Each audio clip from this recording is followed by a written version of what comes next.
kati bwe tutunuulira Samali njagala mulungi oba Sheebah kalungi, abaana abamwagala ennyo tubaze okuva ku baana abazaaliddwa mu 2005, 22, 20 ne Cindy ayinamu egi eyo eyaffe n'abakuze abalala, kale n'abato, naye talina nnyo nsonga emusikirizisa baana bano, ate ye nnamba egenda mu bivvulu. Era omuntu ategeka yeebuuza tagetinga oba oliddeeyo oba baba bazzeeyo kusoma, naye ng'abaana abato balina access ab'emyaka egyo emito. Myaka emeka awo we tutandikira kugambya ddala kuva ddala ku myaka egigenda mu bivvulu egyo, kuba emyaka gy'ebivvulu giri emeka egisikiriza? Emyaka gy'ebivvulu mu butuufu bwagyo kubanga eriyo ebivvulu eby'abatinizi ebyabaki, kale katugende nti emyaka 15 paka ku myaka nga paka eyo myaka 5-4, naye nga 15 paka ku 22 batwala percentage eri mu 65.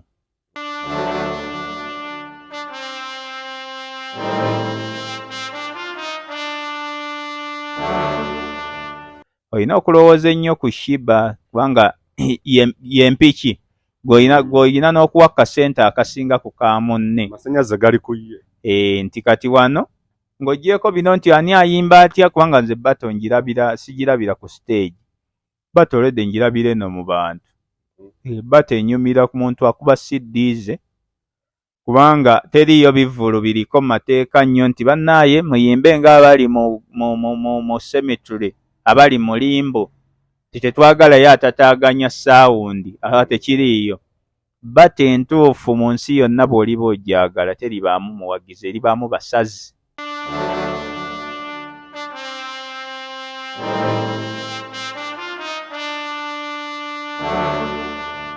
Kati Bato yonna ng'ezze kukolebwa ku byakuwangula, nja kuzzaayo twatandise ne nkugaa nti bano abakazi oba abakyala si bajjo, bombi badda balina experience etaka wansi wa myaka 15 mu ndongo. Ekyomukisa omubi oba omulungi nti Sheebah ekimufuula omunafu mu kuba nti bino ebya live byemwogera teyaweebwanga mukisa. Teyaweebwanga mukisa oba teyeewanga mukisa? Teyaweebwanga mukisa. Sheebah bazze baasattaka nti obsessions eno gye yali, kubanga obsessions yali ya Ronnie Mulindwa. Obsessions gye yali waalingayo abaamubuutikira. Ebibiina bino byatambuliranga nnyo ku beauty, bakwagale, kubanga ebiseera ebisinga music yonna badde wakusacrificingayo either gwe oba akasente k'olina. So Sheebah beauty teyalina? Beauty teyaliiwo, ate n'ekirala abantu be yali avuganya baali na beauty y'amaanyi, kubanga toyinza kugeraageranya Sheebah ku Jackie O, gwe bayita Nalukenge, no rather Sharon O, oba Jackie O gwe bayita Tumusiime. Abo be baali abakulu mu kibiina, era Sharon O ye mukyala w'omukulu, ne leero ye yamuzaalira omwana we ali myaka nga 18, 17, mutabani waabwe omukulu.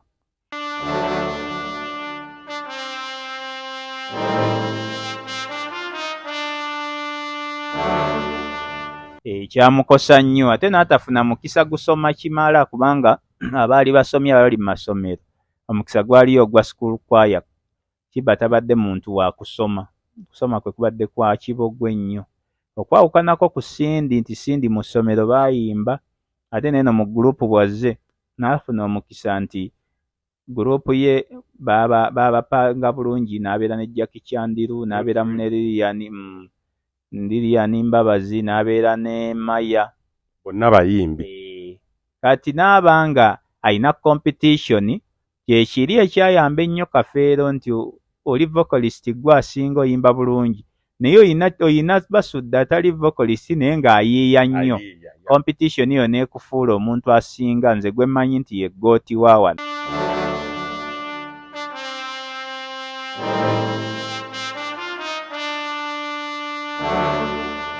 Sheebah bambi mu buto bwe, sigamba nti muto nnyo ku Cindy, wadde muto kyekyamazima muto muko naye si nnyo, nti teyafuna mukisa ogwo. Waliyo abamusinga bangi n'ataweebwa mukisa gugezaako kuba yali muzinyi nga n'okubaakinga. Ate nga Cindy gy'ali be basita n'atuula mu projects ez'amaanyi nga Nkooye akamu ku buyimba obusinga okunnyumira mu byasa ebyo nange nali muto. Sijja kwejja mu biseera bye twali baana bato naffe naye nga piisi eyansingira ne leero ngiwuliza ne nga bannaayo. Nkooye okuli eyo eyo mbi mbi nnyo toyinza gigeraageranya ku bino bya kati bidandali. Mu nsi buli omu alina ekirooto kuba kuwaguza kulafuubana n'okulemerako okutuuka ku buwanguzi. Ddala wamma ggwe luba lunaku mulindwa okyasobeddwa ekane mu kibira nga weebuuza omuntu omutuufu anaakutuusa ku makula g'ebirooto byo oba okooye kuferebwa. Kankwanjulire aba Brand Pro Property Services Limited abeegulidde erinnya mu kutuukiriza ebirooto by'abantu ebyekuusa ku ttaka. Bagula wamu n'okutunda ettaka n'amayumba ku buli luguudo lwa Uganda wamu n'okwetooloola ensi yonna mu mawanga agatali gamu nga USA, India wamu ne Bungereza. Tulina estates eziwedde okuzimbibwa. Gano makula bukula weegulire ennyumba ey'ekirooto kyo olwaleero ku bbeeyi esoboka. Naawe anoonyeza okupangisa tuzirina ng'ate tusobola n'okukulaakulanya ettaka, amayumba oba estates zo ne zeegombesa buli muntu. Oyagala saveya oba olina ekizibu kyonna nga kyekuusa ku ttaka, bitukwase g'osirike. Tusangibwa ku MT House ku maliro ogusooka Room 5 ewazana ku Entebbe Road okuliraana ekizimbe kya Muguluma Empire. Osobola okutukubira oba okutuweereza obubaka ku WhatsApp namba zaffe 0773 216 588 oba 0703 824 Note 79 ne ku website www.brandpro.co.ug. Ate mwe bankuba kyeyo ebyammwe byateredde anti osobola okugula poloti oba okufuna ennyumba n'okomawo nga buli kimu kiri malidaadi saana. Sebatuka abafera olwaleero ng'okolagana ne Brand Pro Property Services Limited tutuukiriza birooto. Tubaniriza bali ku mikutu Uganda ey'enkya abali ku Solomon Kawesa, Carlton Scovia, TV10 Gano Mazima, The Investigator TV, Lutambi Media n'emikutu gyaffe emirala mwe bale tugoberera. Ndiri muganda nge Solomon Mutebi, The Moving Dictionary, Ssekanyumiza Stage-Wuuno.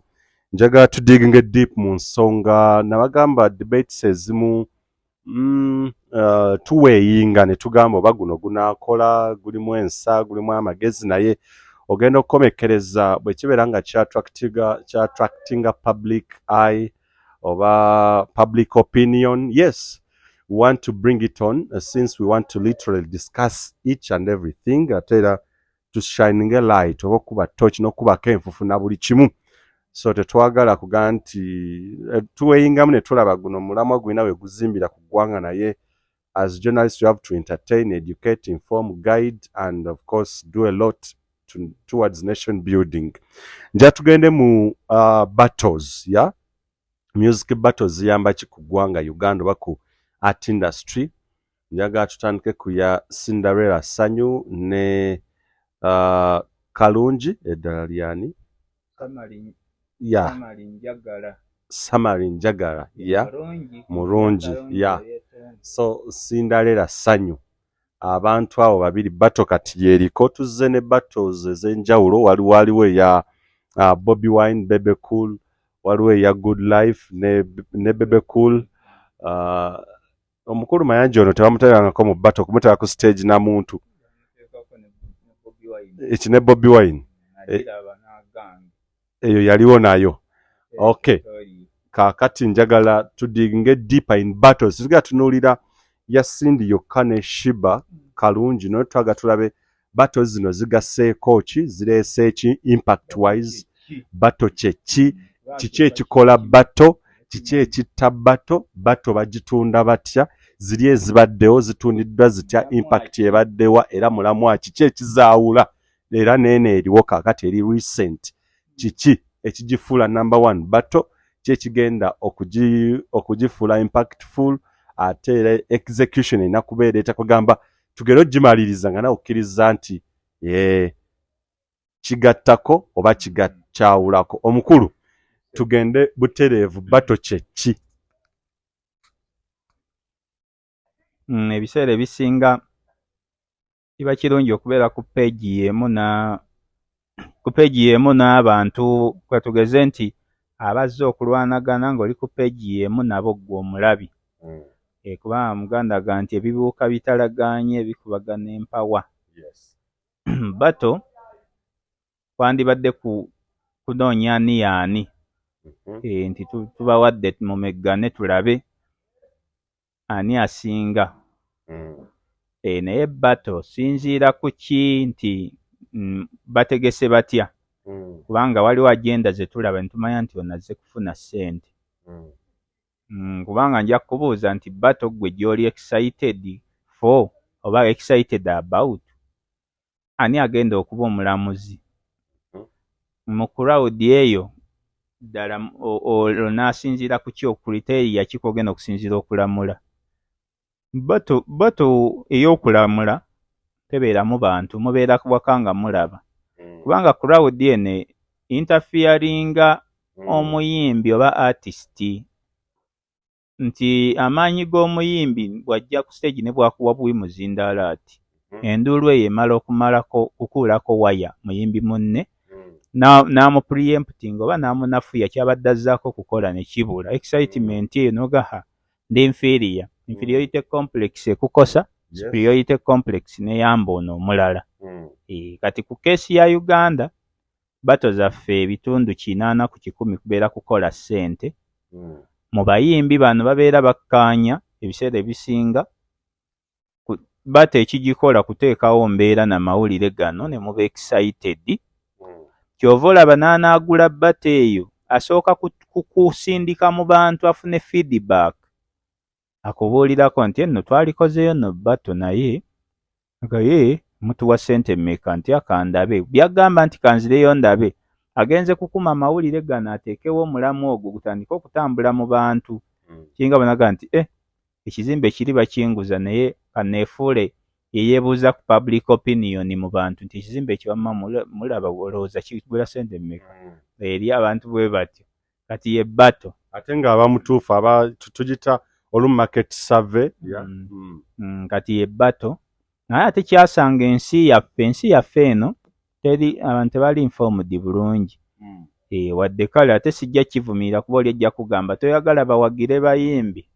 Omuyimbi yaba na interest ya kukola ssente. Ate ensi yaffe enkyakaze togigeraageranya na nsi ndala yonna. Buli ky'onaategeka kijja kukwata. Kati sawa zino Sindi alina okweguya ennyo kubanga Sheebah yali kwali. Sijaga nti Sheebah yasinga naye yaliko compared to Sindi. Ebyabano byava dda biringa walaba ekitiibwa kya Buganda.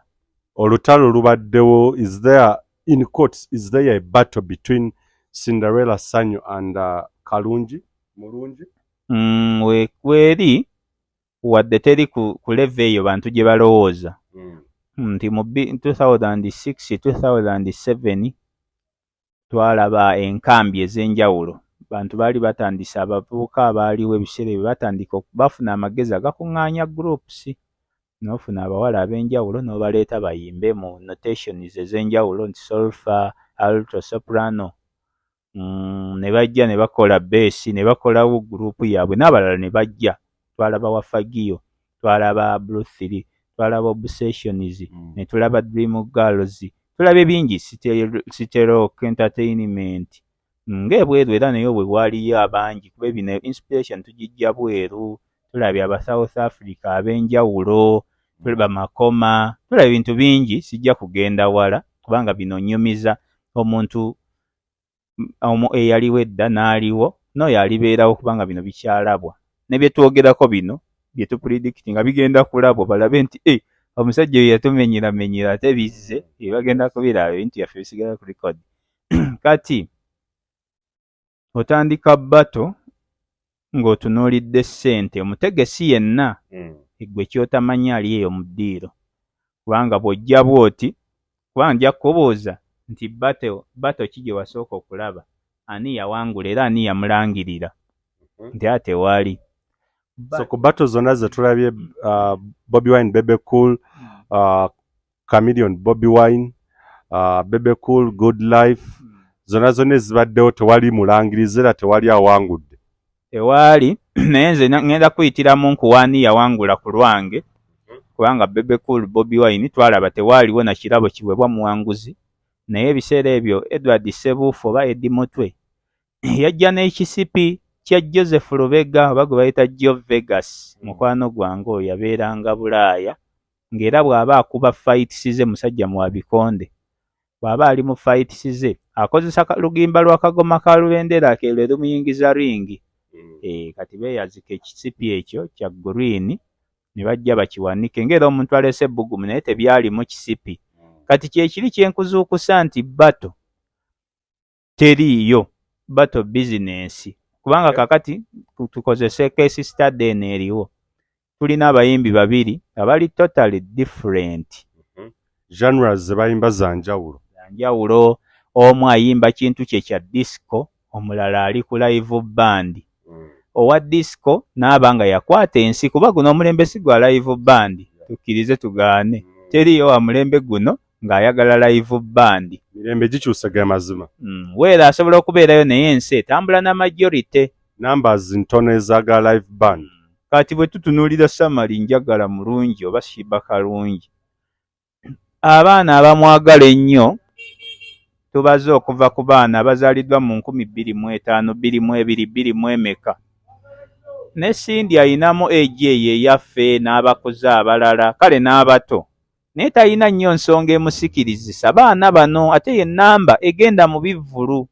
Era omuntu ategeka yeebuuza tagetinga oba holiddeeyo oba baba bazzeeyo kusoma, naye ng'abaana abato balina access ab'emyaka egyo emito. Myaka emeka we tutandikira kugambya ddala kuviira ddala ku myaka egigenda mu bivvulu egyo, myaka gy'ebivvulu giri emeka egisikiriza? Emyaka gy'ebivvulu mu butuufu bwagyo kubanga eriyo ebivvulu eby'abatinizi ebyabaki, kale katugende nti emyaka 15 paka ku myaka nga paka eyo myaka 5-4, naye nga 15 paka ku 22 batwala percentage eri mu 65. Kati soke kweji bracket nti omuntu agenda okusika masses numbers.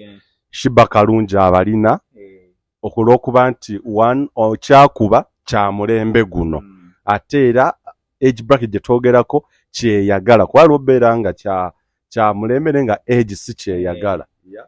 Kati ekyo n'aba nga different ali waggulu, ali rated waggulu, era nkimanyi nti n'asasula ssente muganga oba amutegesi, olina okulowooza ennyo ku Sheebah kubanga yempiki gw'olina n'okuwa akasente akasinga ku ka munne. Amasannyalaze gali ku ye.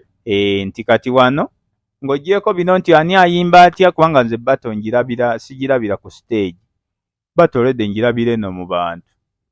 Bato enyumira ku muntu akuba CDs, kubanga teriiyo bivvulu biriko mateeka nnyo nti bannaaye muyimbe ng'abali mu cemetery, abali mu limbo, tetwagalayo atataaganya saawundi, tekiriiyo. Bato entuufu mu nsi yonna bw'oliba ojjagala teribaamu muwagizi, eribaamu basazi, era olitakulimbanga tituleese nakivubo, ono ali wano n'ono ali wano. Enduulu eno yokka ekyankalanya omuntu oluusi n'alowooza oba bampangudde oba tebampangudde, n'abeera nga ali stressed, ne kimulemesa okukola ebintu mu bulambulukufu bwabyo. Kati bato yonna ng'ezze kukolebwa ku byakuwangula, nja kuzzaayo twatandise n'enkuga nti bano abakazi oba abakyala si bajjo, bombi badda balina experience etakka wansi wa myaka 15 mu ndongo. Ekyomukisa omubi oba omulungi nti Sheebah ekimufuula omunafu mu kuba nti bino ebya live bimwogera teyaweebwanga mukisa. Teyaweebwanga mukisa oba teyeewanga mukisa? Teyaweebwanga mukisa. Sheebah bazze baasattaka nti obsessions eno gye yali, kubanga obsessions yali ya Ronnie Mulindwa. Obsessions gye yali waalingayo abaamubuutikira. Ebibiina bino byatambuliranga nnyo ku beauty, bakwagale, kubanga ebiseera ebisinga music yo nabadde wakusacrificingayo either gwe oba akasente k'olina. So Sheebah beauty teyalina? Beauty teyaliiwo, ate n'ekirala abantu be yali avuganya baali na beauty y'amaanyi, kuba katoyinza kugeraageranya Sheebah ku Jackie O gwe bayita Nalukenge, no rather Sharon O. Sharon, yeah. Oba Jackie O gwe bayita Tumusiime. Abo be baali abakulu mu kibiina, era Sharon O ye mukyala w'omukulu, ne leero ye yamuzaalira omwana we ali myaka nga 18, 17, mutabani waabwe omukulu. Kati baakubanga nnyo Sheebah ono ekikono nti baalabanga obuwala obuli wansimuuka obusiiwuufu, n'abanga asigala eno mu kuzina kubanga yayina enajje. Naye ng'abazinyi babeera mabega eyo, jangu nkutwale gye banyonyeza ebiwato be ba Sheebah abazina emabega eyo, naye nga tekitegeeza nti yali tasobola kuyimba. Wabula ekikono kibaawo, nkubuulidde nti settings za groups z'abawala bazizimbira ku relationship bya mukwano. Omuwala ono tayagalika akyali, manager tumuleke tajja na kusobola, ne bamukubanga ekikono. So teyafuna kadde kali eri ku executinga, kumukamula, kumutendeka, kubeera exposed to the lively music. Kyamukosa nnyo, ate n'atafuna mukisa gusoma kimala kubanga abaali basomye abali mu masomero. Omukisa gwaliyo ogwa school choir. Sheebah tabadde muntu wa kusoma. Kusoma kwe kubadde kwa kibogwe nnyo. Okwawukanako ku Sindi nti Sindi mu ssomero baayimba, ate neno mu gurupu bwazze n'afuna omukisa nti gurupu ye baabapanga bulungi, n'abeera ne Jackie Chandiru, n'abeera mu Lilian Mbabazi, n'abeera ne Maya, bonna bayimbi. Kati n'abanga alina competition, kyekiri ekyayamba ennyo Kafeero nti oli vocalist gwe asinga oyimba bulungi, naye oyina Basudde atali vocalist naye ng'ayiiya nnyo. Competition yo n'ekufuula omuntu asinga, nze gwe mmanyi nti ye gooti wa wano mu ggwanga lyonna bukyalibaawo, nti kikuyamba okuba nti pressure eno ekuyamba. Kati Sheebah bambi mu buto bwe, sigamba nti muto nnyo ku Sindi wadde muto, kyekyamazima muto muko naye si nnyo, nti teyafuna mukisa ogwo. Waliyo abamusinga bangi n'ataweebwa mukisa gugezaako kuba yali muzinyi nga n'okubaakinga. Ate nga Sindi gy'ali be basita, n'atuula mu projects ez'amaanyi nga Nkooye, akamu ku buyimba obusinga okunnyumira mu byasa ebyo. Nange nali muto, sijja kwejja mu biseera bye twali baana bato naffe, naye nga piisi eyansingira, ne leero ngiwuliza ne nga bannaayo. Nkooye okuli eyo eyo mbi nnyo, toyinza gigeraageranya ku bino bya kati bidandali. Kati omwana oyo n'aba nga ate yagikulembera bw'omuwulira, gwe baasibira olukoba mu luyimba olwo, n'eŋŋoma ne bagikuba bulungi, ate abawandiisi baaliyo abalungi. Gwe Sindi mwana mubi, Sindi mubi. Anti kati tugenda kuba nkubuulira nti awo twali baana bato ba primary, ba secondary, nali mu kibiina kinange by the sijuka naye okanzijukiza. Nali wa music nnyo. Kati projects zaabwe ng'owulirira ddala Sindi bw'ogamba bya vocal biki bano bye boogera, bw'abeera ku 10 ono ali ku 20, toyinza nabagerageranya naye bato tewangulwa vocal. Njaga tugende kiki ekikola batewangulwa ku ki? Batewangulwa muntu achievement ze zaakoze, kubanga omuwagizi akuwagirira mu ddiiro lye akuyina ku CD, ennyimba ze nga ze zikuba bajjabe ku mizigo, era yagenda okubeera ekkololo. Eri kololo yagenda okubeera ekkololo, abugiriza omuyimbi we, era amaanyi gamuwa ge gamuwanguza kuba teriyo jjaaji. Naye batu bino tutemaatema tumulaga byonna. Bato yawangudde dda. Ani?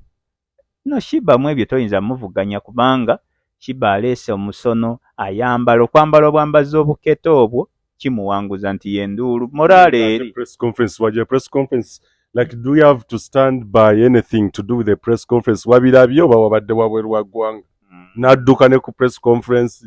Ebyo byonna tebikola, just bugumu. Tebirina kye bikola, bugumu. Kati ogambye yagiwangulidde. Anti buli press conference ani agikola? Anti nze just njagala nziremu kubanga press conference Muganga Victoria University Muganga yagikola. Njagala just konziza ku kinyusi nti ebaamu baki bamawuli, ebaamu bamawuli n'abawagizi abamu babaddewo kuba yabadde open space. Anti naye teyinza kubeera ku level ya kivvulu. kati ekivvulu kibeeramu omuwagizi wagenda okukubugiriza kubanga buli luyimba lw'ogenda okusumulula eriyo alujjukira nti olwoba naye nali mu pitu olwo lwanfunira omukyala olwo lwankolera ki audience nkubuulidde ennaku zino eri bweti ne bweti nti ffe abanyumirwa ennyo basindi baani tuyinza n'obutaba na budde kyakubiri nti Sheebah audience eno ye eyagala na muntu nga bwazze kubanga bw'ajjira mu bijaabu by'ekisiraamu ate aba mulala ensi tekyali ku music otunula ne generation eno etuuse n'okulaga nti Spice Diana basinga ba Mariam Ndagire era nze no ensi bwete bwe yatuuka nti boogera buli kimu era singa nali muyimbi bano ab'ensa singa nabivaamu dda naye omuntu ayogera nti Spice Diana asinga Mariam Ndagire aba yeetaaga kukebera bwongo anti kati ogenda omuwulira ng'ayogerera mu mwana wa siniya ddala agenda kugamba eki ne Mariam gw'ogamba amumanyi nga muzannyi wa bina-Uganda ensi eri mu kuwa epiikya kati nze mbabwe singa nali muyimba mbivaamu kubanga wano oba ogenda kuswala bato teriiko ani amanyi obeesinga ku ki ky'ogamba nti Sheebah yawangudde dda bato eno yagiwangulidde ku ki music yagenda okuzannyibwa kubanga sindi yagenda kuzannya music ye omuzannyira baani sebo selector ko n'abantu bazine tulina sebe ennyimba tulina selector omusajja omukazi ayita bumpaati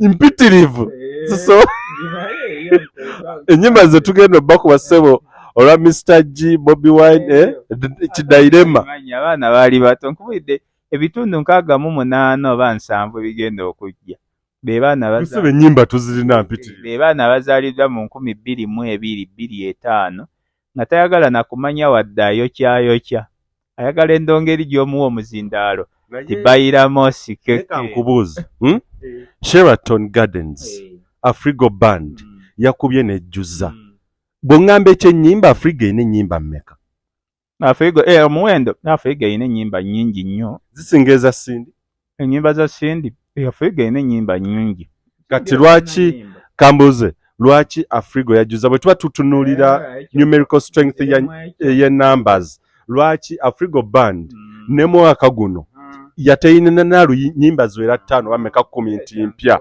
bw'otegeka Joanita Kawalya nti gundi ye yekka ajja kuba akole ki era ajjuze bwe tuba tutunula ekyo ky'ogamba nti simanyi ekya ennyimba nnyingi nti bato yagiwangulidde agenda kuba ennyimba nnyingi lwaki Afrigo ekyajjuza lwaki tugende mu kikadde ekyajjuza ng'abaana abo baani abayingira ennyimba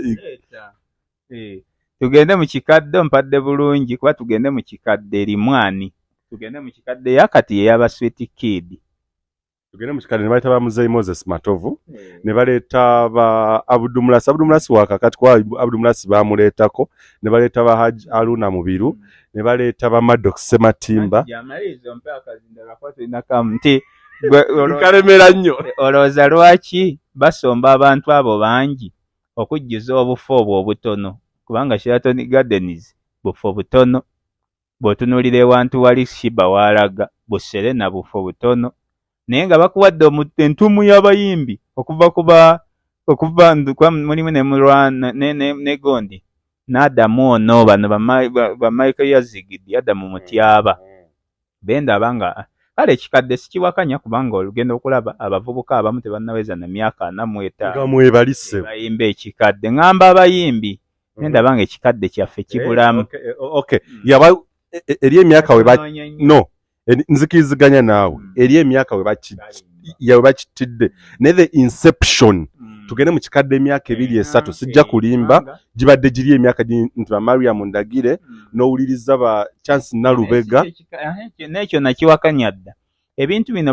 batungirira bo bamanyi buli miyimbi eyagwa aba mukadde kifu kubanga Sweet Kid yabadde mutundwe oba kati gwe bayita Serwadda ansoma P2 P3 nga naye muvubuka muto essaawa zino tannaweza myaka 46 oba 45 ate yanyimbira ekikadde I agree with you nze omuto atanyimbira ekikadde atandise kuyimba nga mulaba tolaba nti oba mujjega ategeka ekikadde kuba tugende mu kikadde ba Muzeeyi Moses Matovu eyowanyiza Yes, yes, I agree with you. Choba chitta.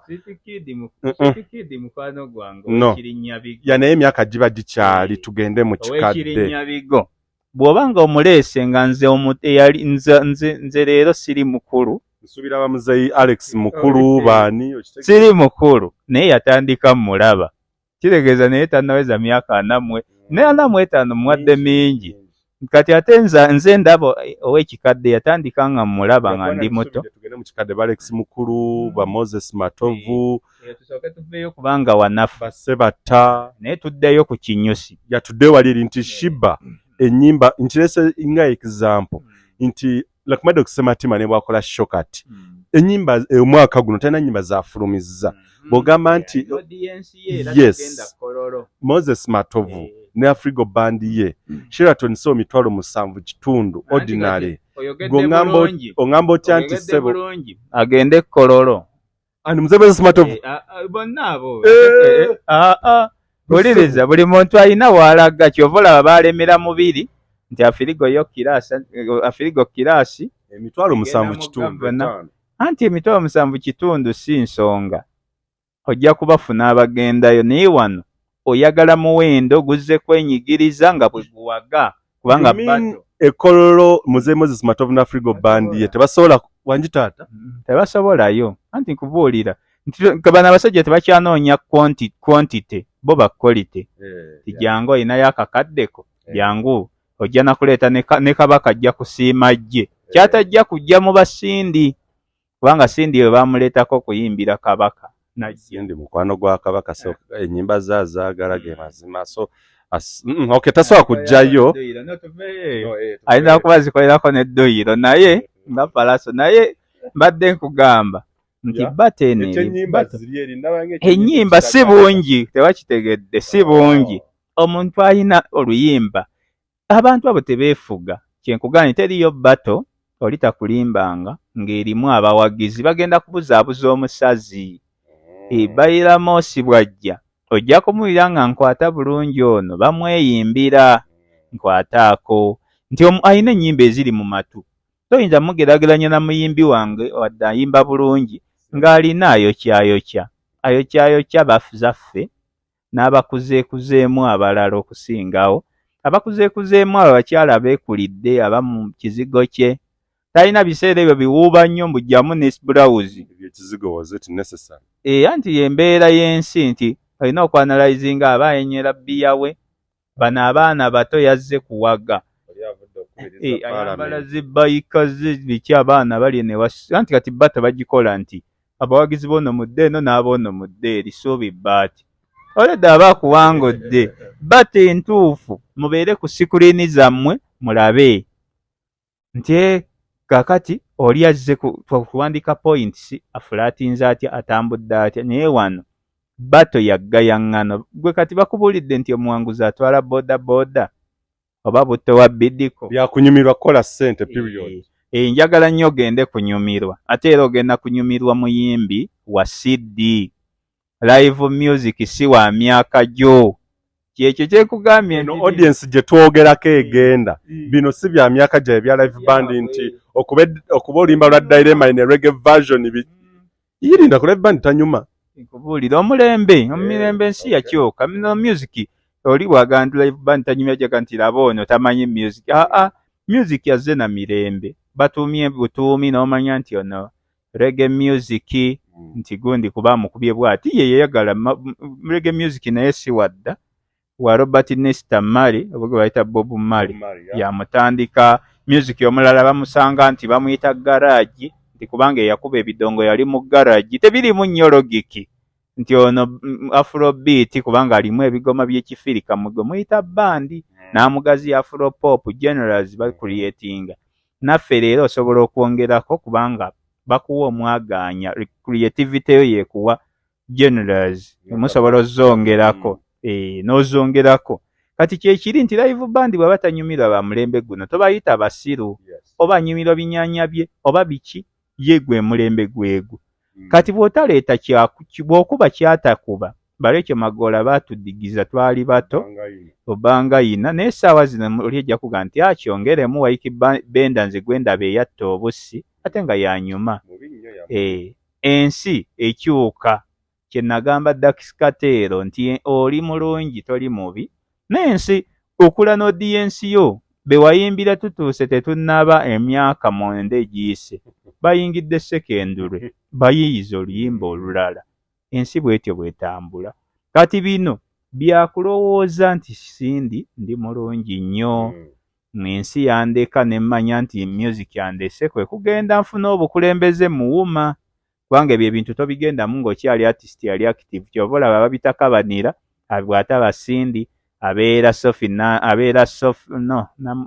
nzala fubanire n'ebyena ate oyo naye yavaako ky'ogamba ulira abakenzi bo bagujubana bugujubanyi nti mululu n'aliira eno ngezaako kubuulira tojja kuleeta bw'ataabeere Sindi nti oba osikidde nabukalu oyo nabukalu Sophie Gombya nabukalu osikidde Gombya Sophie Gombya deputy we Big Eye tebayo nnyo bali active kubanga ebintu biri bikuubagana otuuka n'oba nga tolina moral authority eyogera nti n'ekivulu tosobola kikola baga oyo wa gavumenti era Sindi ekkirizagaana kino akifunamu nnyo kuba Sheebah amuzza mu bantu naye nga Sindi essaawa zino si yew'omulembe guno Sheebah ate astandize test of time Sheebah bukyajja abadde w'amaanyi ng'oggyeko biri nti tayimba bulungi live takola ki kino ekibi kye kyogamba nti akikuba bubi akinywezezza n'abanga yejja n'ayisikurimu we yawandiikibwa Sizamani baliwo wa Kokofinga yasooka n'omuwamu ku stage 2011 n'anyweza ekintu kye kati emyaka 12 13 tagwangako oli tiimu Sheebah oli tiimu Sindi mu bino ya bato nze bato oba ogamba omuyimbi mumuyimbi okay ebya bato bongeri bw'obinnyonnyodde bya excitement kituufu bya excitement omuntu ansanga mu bato ate aba baga nti musajja ategeera leero abadde sinywa owanywa sigwa ddalu ti nina sizoni nti agw'ensimbu mu mwezi guno sibibaamu ebyo naye mbasiima nti music yo n'omwanyumira ku CD omulala anyuma live eriyo music atanyuma live omulala nga atanyuma CD ekyo kkirizagaana bebe kulu oyo bangi kuffe tetumwagala nja kukyogera oli omu ku bo anti tukulidde mu kiseera nga tayagalika akola byambyo nowo obusa byakola ku lujja naye yasinga okuba live ekyo sikiwakanya ne vocals mu basatu abo era boga singa byali ebyo singa ajjuze engula ewaka vocals nga Joseph Mayanja mu vocals anti nkujjira Joseph Mayanja alina ekintu kimu kye bayita lwafuneke akuba ekintu eki bebekulwa akyusa ali versatile omubanda najja abasinga amagezi n'obuganzi Mayanja alina lwafuneke naye ali talented Sali n'abeera ne vocals naye nga omutwe munafumu komaawo nti kuba ne music oyo muwandiikira ekintu kye kimuwe naye kati ono ajja kujja kuba freestyle Kyagulanyi Ssentamu akuyimbeko nga bw'oyambadde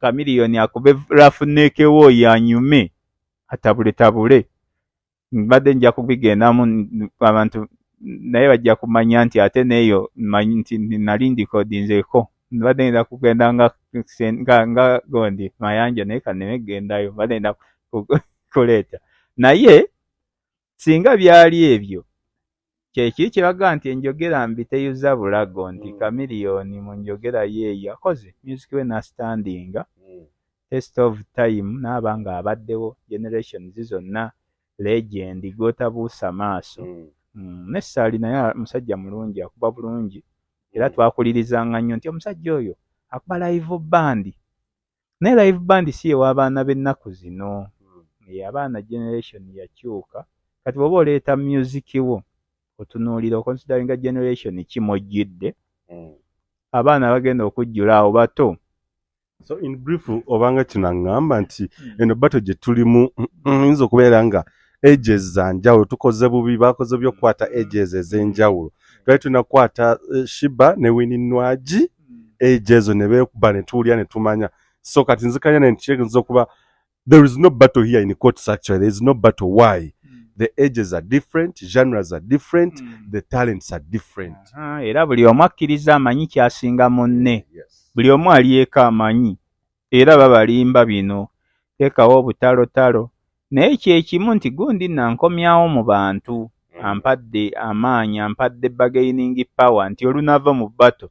Ojja kuwulira nti Sindi e London, Sindi e Dubai, gyata kyasobola kugenda kuba bakubuuza okimye eki? Kuyimba. Okuyimba kwakyuka nti bakubuuza owagira ki? Tyambadde muwuma ya gavumenti kuba bakubuuza. Muzeyi Moses Matovu ogenda era ebintu byogera ebingira. Muzeyi Moses Matovu ogenda mu UK n'agenda mu America abate nakyatutteyo.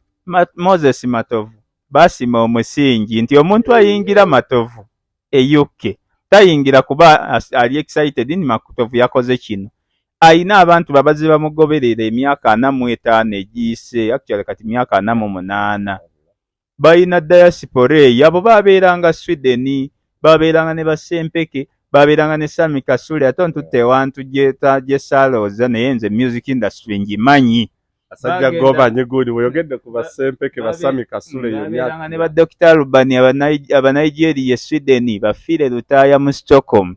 Kati diaspora eyo ebayo omuntu nga kati ate kirasi ya diaspora eyo vaayo Sindi tukomeo ku Sindi. Kirasi gye si ya bidandali. Era otwalayo Sheebah ne bamugaana yaga nti tuleetere mwana w'ensene nakuba eŋŋoma, tuleetere magoola, tuwe fire ani ono yalalukako Sematimba Maddox. Kuba be baana baawo bakolanga awo. Yayinanga Afripin nga ye record label mwakolera music. Ne leero bwagenda nakubajjuza naye bamugoba bugobi taliddayo. Baani limala kuggwako oba. Kati eyo walala toyinza geraageranya kololo wali ku nsi yatabuka economy eriwo n'ogigeza ku basajja abangereza bagenda okutuula e Birmingham nga yasasudde tiketi ye kulaba Afrigo ku makya n'olweggulo bakola endaga 2 ng'ate tezibakooye wano tukola olulagoolo. Kati abo tobageraageranya naye Sheebah ono batuukidde mu kiseera nze nga bwe mmanyi essaawa zino yagenda omuwa amasannyalaze tugitunuulire ggwe ogenda kulaba Sindi ng'afunye amaanyi mu mawulire bino byonna byabadde yaddiba nga yadda mu wuma kisiraani oba okukuwa leadership yonna mu gavumenti ya dikiteeta bino bakuwa kuwoza musolo ku kyalo baga bano aba KCCA baatutama naye nga bakuwadde kusolooza kafo akasoloozebwa bulijjo nti tuwe ennusu 5 okutundira ku street eno eya Mujaguzo. Gende ku ky'okutunda amawulire engeri gye bagitunzemu gye bagitambuzzaamu. Is it the right way? Ebako n'abakolera engeri engeri gye bagitunzeemu. Bakoze bulungi kuba ensi yeeyo, ensi ya kibuli. Amawulire gakyuka, ogenze ku mawulire. Amawulire gaava dda. Twatandika n'amawulire mu 1911. Ne tubeera ne bamunno, ne tubeera n'abasajja bajjolejjo Kiwanuka gwe bayitanga Namwatulira eyatandikawo Express. Nti amawulire ga kati si ge gali nti kati bino jjolejjo Kiwanuka ate teyaali bikoze, bamukubira tebaali bikoze, ba Kintu Musoke, Abu Kakyama Mayanja. Kati amawulire ga kati atukulira ye Lukundo. Ebyo ebiseera yalinga Kintu Musoke, saawa zino akulira Wujja ye Lukundo mukwano gwange Mathias Lukundo. Kati ebyakolanga luli si bye bikole saawa zino teekawo embeera bakange genda mu bukedde kola n'omitwe egitaliiyo ne bogaagambi nti bannaye wuuno gwe baatemyeko omutwe ayogedde atambudde ng'ayogera era abantu baggula kubanga tebiriiko nnyo kubuuza kati bate eno teekayo ti Tekino sima iPhone biki so nga n'ekyo ekintu mu mateeka okweyita amannya ago ng'ovvoola ebika bulandi z'abali kibi naye naga nti what is defamatory today may not be defamatory tomorrow. Nekugana okugamba nti edda ng'oga nti naye Omunyarwanda nga weekweka nvumye naye kati nti mufunire Omunyarwanda oyo angule atuguleko ettaka be baguzi be babinojjo luli kyali kivumo kati essaawa zino bw'omuyita omuyanda abula n'okutuula mu ntebe bw'ati n'alinnyamu ensi emulabe nti yenze gwe boogerako n'awuuba. Kati kyakyuka. Kyekiri nti amawulire kati bagakozesezza mu nkozesa eringa embi naye ate gakola. Nti ayogera ku bulandi ziyinza n'okumusibya kubanze bwe mba kampuni ezo ngenda bugenzi ne mbasuuwinga. Lwaki muzanyira mu bulandi zaffe nga mulaga nti omunafu ye Nokia ezaadiba kuba kati zirimu emukopa yezitunda zaadiba. Ne bw'omuvuma ebyo talumwa kubanga omuzza.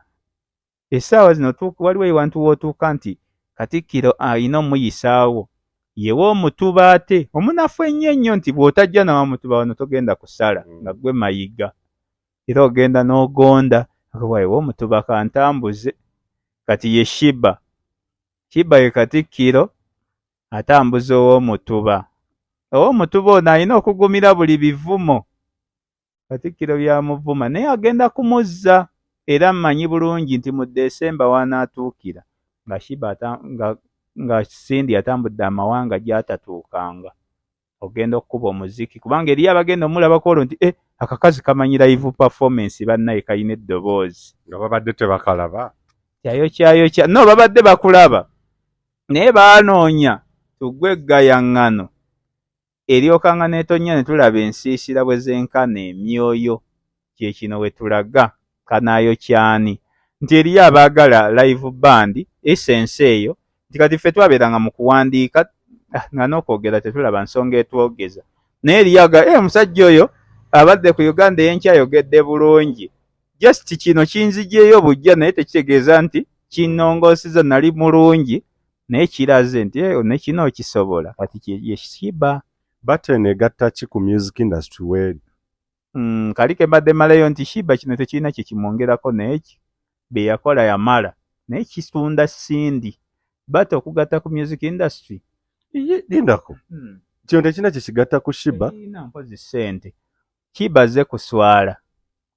Kubanga abamanyi live biki bagenda mwongera omuzuula nti Loophools nti tajja kuyiga kuba si wa kuyiga leero. Ate toyinza kwagala kuyiga weegeze mu baayiga edda.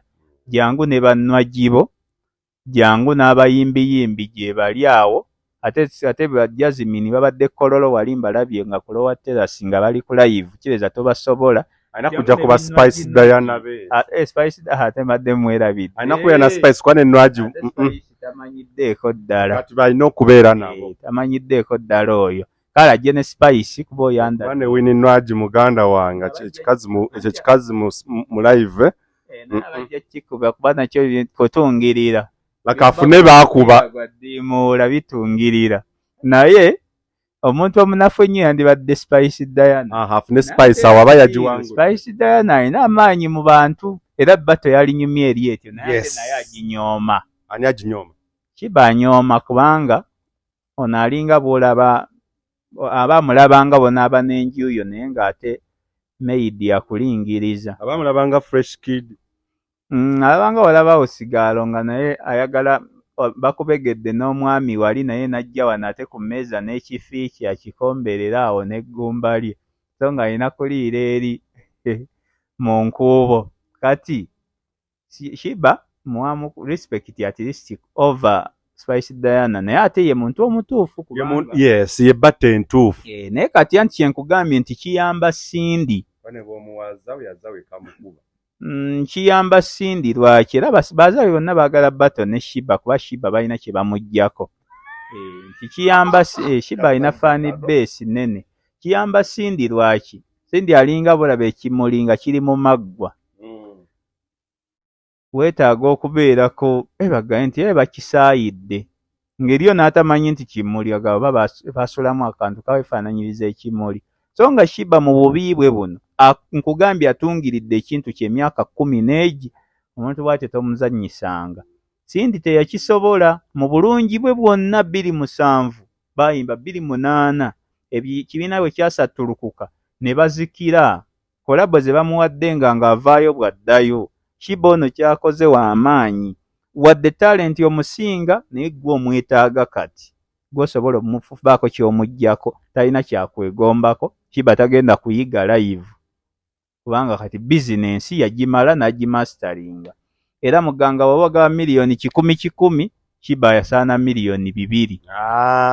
Naawe jjawo naawe yakuleetera bizinensi ate nga ne Sindi ebibala bya Sheebah agenda kubiraba paka kuba yagenda okuzza Sindi ku music ya recording. Sindi si munafu naye yabadde yalemwa omuntu ayingira ebibiina ebyo kyate kano kakodera muganga ayagala nnyo Sheebah Sindi bannaaye amuzza nti va mu byawuma 2 bakuteekako ne federation mikenzero okumusa mu federation baagala agwire ddala toyinza kubeera mu bibiina ebyo n'osustaininga. Tuyite mu bufunze eno bateegatta mu status quo nga bweri bateegatta ki ku music industry nga wetuli kati status quo.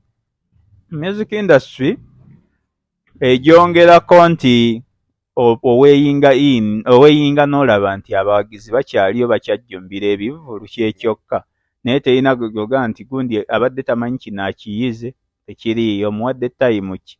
Omuntu ayagala okubayigiriza at least mu rehearsals wandibadde otulaga kakati leero gundi apracticinga kino naye mu kifo kya rehearsals otukuba bulango bw'otulaga press conferences n'empangirire era bannayuganda bannaaye ebyabagolola nti yanywedde eggama ejjaaga kati nzaze okulaba tulina okusaawo excitement tulina okusaawo sensational bulungi excitement so si tulina okusaawo relevance nti ebintu ebyetaagisa byolaba nti biri relevant nti bannaaye anajja suubira kino awo taddewo era nga bw'olegwesikaani wa papa nti kola ekyo beera mu amawulire gaffe gali so cheap waliwo ebintu ebyetaaga okwiginoowalinga naye kati bateetoola ki ku industry ntetoolako kubanga waliwo abagamba nti egyonoona enafu ya industry ate yonoona ekyafa oba olimba essaawa zino industry ya bizinensi oyo sikiriziganya naye agaa nti enafuya oyo noona ekyafa gwoŋŋambe nti alien skin azze n'atuula ku bantu mu ddakiika 2 nga yeetaaga just statement emu gy'ayogeredde bwe mulage nti si muyimbi ate yo industry ekyeyo etalina mugongo. Industry ziba n'omugongo tubeera ne ba UB40 Black Eyed Peas naye nga bonna bali mu kiyasa kyekimu bakuba omupya ne bwajja kuba Jamaica tulina ba Buju Banton Conscience kuba ekintu kyo bize sigino naye n'oli asigalawo naye kati gwe bwojja amasanyaze kakati gagenze ate kakati yavumye gundi gavuddeyo iye ekyo industry. Abasajja ne bambuuza nti batugamba nti simanyi otambula n'abayaaye n'abaddamu n'abagamba anti nange kyenneebuuza kati n'abali beebuuza bannamawulire muli bayaaye kuba nammwe entambula namwe era n'omusajja mugezi bannange ali eri mugezi. That arrogance can't work out. Tayinza coexistinga ate na ki industry ekola kubanga tulina ne regulations ezisobola okuregulatinga omuntu wa arrogance ne tugaa nti ono nno content gwawa abantu tali bona fide oba authentic tali worth kati waba tali worth oba worth yenga nafu tusobola omukiiringa ffennyini abali mu media n'abatwala fraternities zino nti yo woma yo PRS aba federation ezo z'owulira naye federation biki byonna bakuteekamu kusala mafuta bakuteerayo akasaala naye nga bamanyi nti awo anaagenda ajaga nti ono wa Museveni. Waliwo mugano we Carlton Scovia Nakamya ya tweetinze ng'agamba nti Batten Victoria University teyandigyetaddemu kigi exposinga number 1 okulaga nti enengeri gyekubamu eno Batten engeri gyekubamu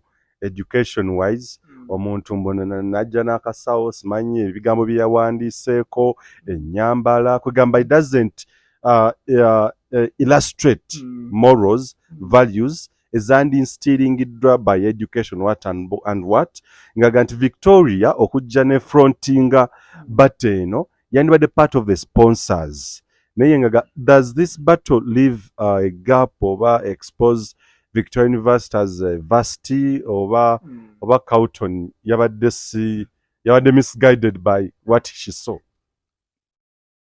Bwe mbeera edita n'enkutuma story n'oleeta nti embwa yalumya omuntu ng'ayigwe mutwe gwo nyinza okugigoba n'enjizaayo so woga nti banne omuntu atabuse n'aluma embwa omuntu ne baba nga yagudde eddalu kikola omutwe mulungi nga bw'olabukedde bwetembeeta ensonga nti best man yakwala omusajja so nga omusajja gweyita best man teyalina best man. Kati nzirayo ku ekyo omuka akimye ebintu nti kimanya ekola nnyo emitesi omugataliiko nfuufu abayaaye balwanaganye n'abeewa Kisekka. What do you expect from omuyaaye? Omuyaaye ngamba nti bana omuyaaye muwombeefu ali wali nti bana omuyaaye simanyi tumusana omuyaaye anywa enjaga. That's stupidity. How is that news? Bukedde ebikola kati siyinza Katoni yaleese eyalinzeemu nga bukedde wadde kyayogera kiri logiko mu nsi ezitegeera. Such a university yandibadde sensible. Nange nemubuuza nti when was Victoria University sensible producing abaani?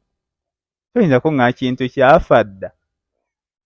Ti omusajja atadde wali ku bbaala ye bamalaaya tibanaye nooteeka kuba bamalaaya ku bbaala. Nja kunyiga nga nja kwewuunya batadde ku muzikiti. Tujja kujja bannanga abasumba bazze wali ku bbaala we banywera eyo kati eyo libaggulire bali bamalaaya bali ku bbaala. Ng'omusumba asooka kunywa wali njagaye n'agenda ku kituuti naye mbw ate omulaasi tunaavuga booda ye wali banne tumusanze anywa enjaga mu kikuubo. Bannange obeera musiru kubanga eno institution yonna nfu. University Victoria yakola ne ku ttiimu z'omupiira ne zifa. Kati bw'ebeera esebbata egyeyubula tisomesa nti oba yina beera itisi oba beera itisi kale. Dr. Muganga izaneri. Chancellor waayo yaani kubanga nalabako omugenzi nakoma kumanya omugenzi Prime Minister Nsibambi. Chancellor navudde mutwe nenga Vice Chancellor ye gundi. University ennambulukufu ne Chancellor yandibadde akuli ku mumwa nti Nawangwe. Kale nze ane Nawangwe si Chancellor, Vice Chancellor era naye. Kati nze nti kagonyera baani. Olane kagonyera okyamu. Naye kati university zino nedda naziraba bulabi nti zinyirira nekola ku Jinja Road ekifo zisobola ebyo kola bintu ntu ebyo. What does this expose such an institution, a university? Kuba kizibu nnyo okulaba university erina ngambe nti sense oba naki like doing ebintu bwe bityo erina okola calculated movements. Anti kati university waliwo ebintu byetukola nti nja kutwala omuntu wange wa art wa science mu mbalala biki. Kakati gwe bw'oba ng'olina ebirowoozo nti eno university entwala wano step yeneddako ekulaga nti it's like mu Lungereza tyaga cracking a joke and you laugh alone. Nti kaakati university ekulaze nti bye mugamba nti bannaye tuteereete ebyemikono ku gundi tukole ekuleetedde ekintu nga kikolebwa abantu ababiri abataasoma kimala kutuuka ku mutendera gwa ssettendekero. Beekuleetedde nti bannaye nze bendabanga ba brand ambassadors kikuwa makulu ki nti nange omwana wange baba ne waatuuse kamutwale mu studio ayiga okuyimba.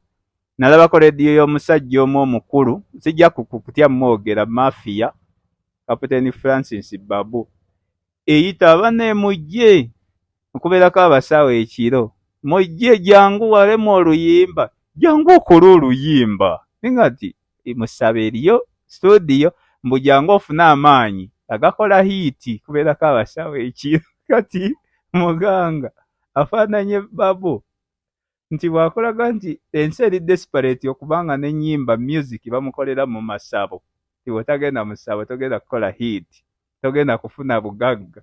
Ne Babu omuyisizaamu eggaali. Babu ati newe abasajja abo abagenzi bakulanga ate twalowooza ekintu kimu okuviira ddala ku mbiranye ye n'omugenzi gondi Kafumbe Mukasa ye gwagamba nti teyatta yayambako buyambi kufa. Yadda awo n'aleeta Baseduliki n'aleeta mukyala we famire emu yonna n'egwa mu kalulu.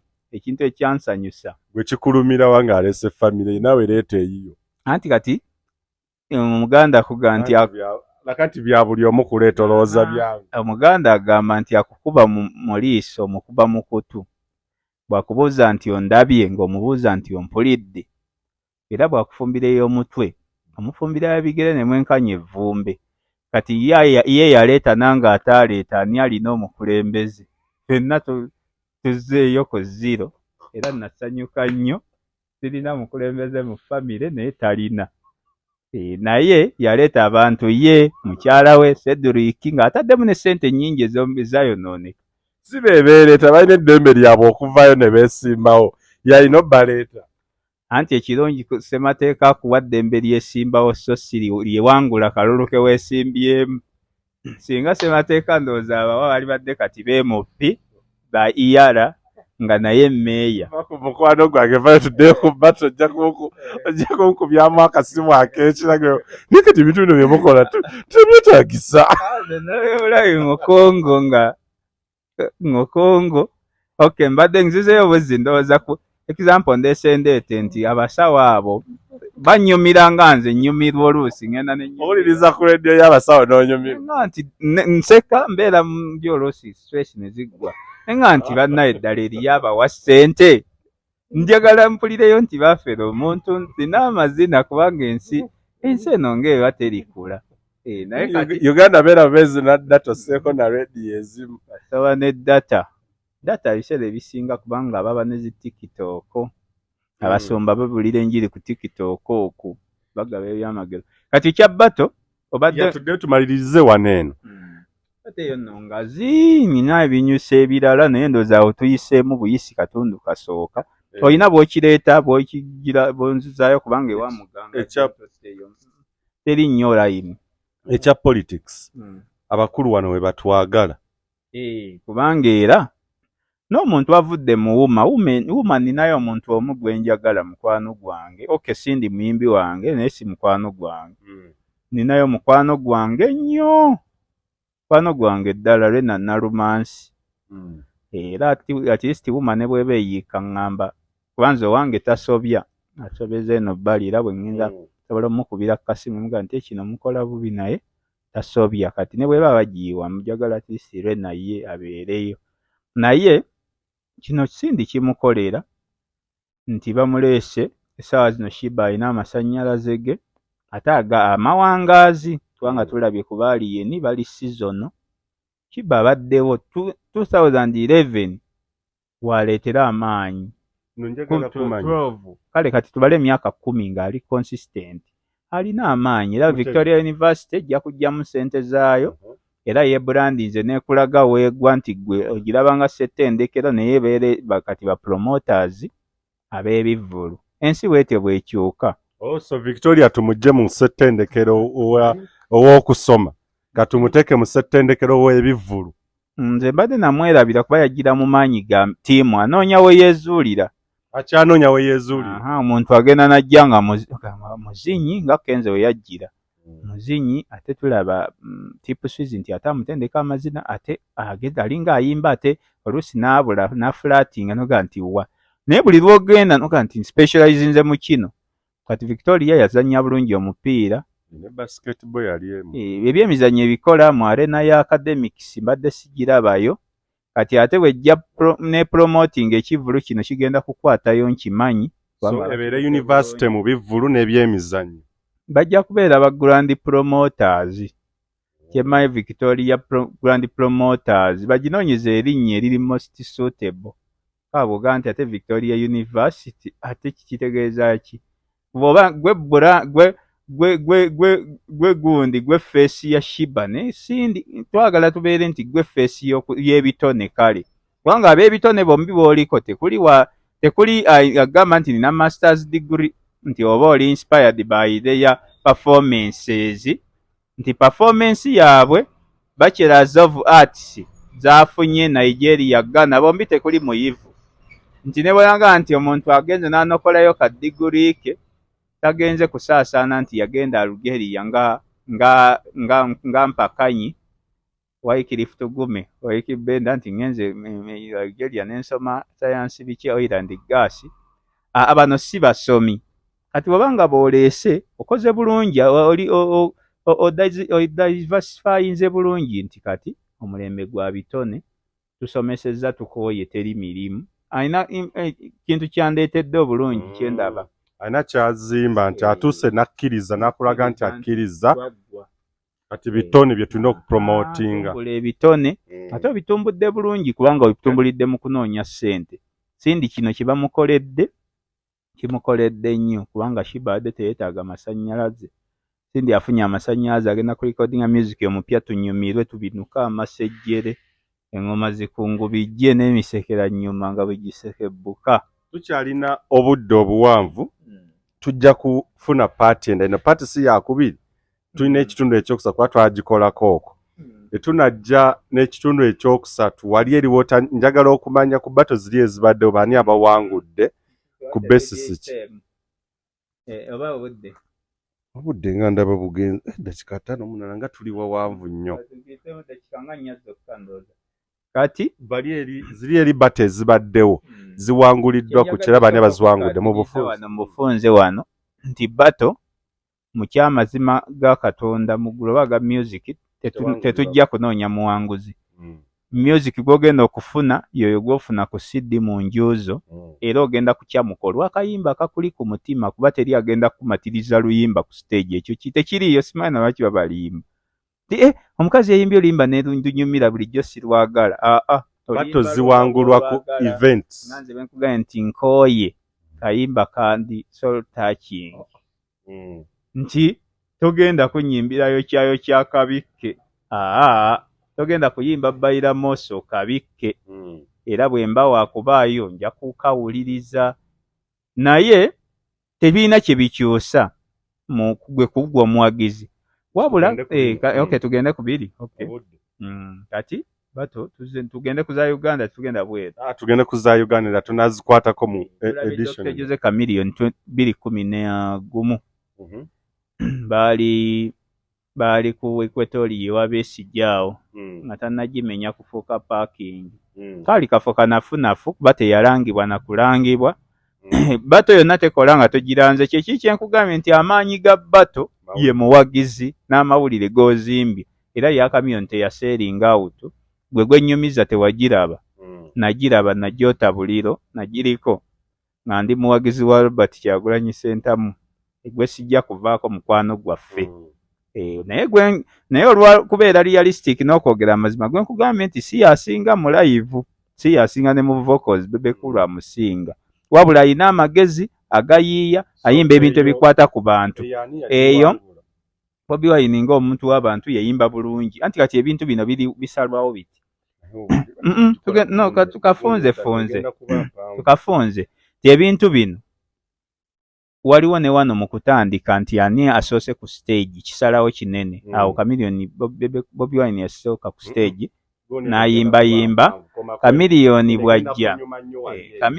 bwajja bw'ati nga Bobi Wine yayimba ennyimba ze ne ziggwa kubanga eno yali yakuyimba vaawo olumugenda si bino mbuyimba session jangu yimba session kati bw'avaawo bw'ati Bobi Wine Chameleone agenda okujja n'atubuuza ti abagambye ennamba emu tikale kambalage ennamba emu kikitegeeza n'atandikira mu hiiti enduulu n'esaanikira nenzikiriza nti batulidde kubanga Kibanda yatandikira mu nnafu tutandikire wano tutandikira no mushedda eno gundi egenda kunnyumira bato ziri okudinga dipa kuba nkyayagala okumanya bano bye balina okukola okugamba nti yes no bate wangule yaba neeriwo kaakati tulabe ziri eno za tulemena ku preempt ndaba nga yes ntukwate eya Kamili eya Bobby Bebe Good Life Bebe yes they have to together into bano bye bagenda okukolera ndoza newe tunaba namalirize yes newe nabe wedde eno tugaye nti bino byetwayogera bino tutandikirawo mu edition endala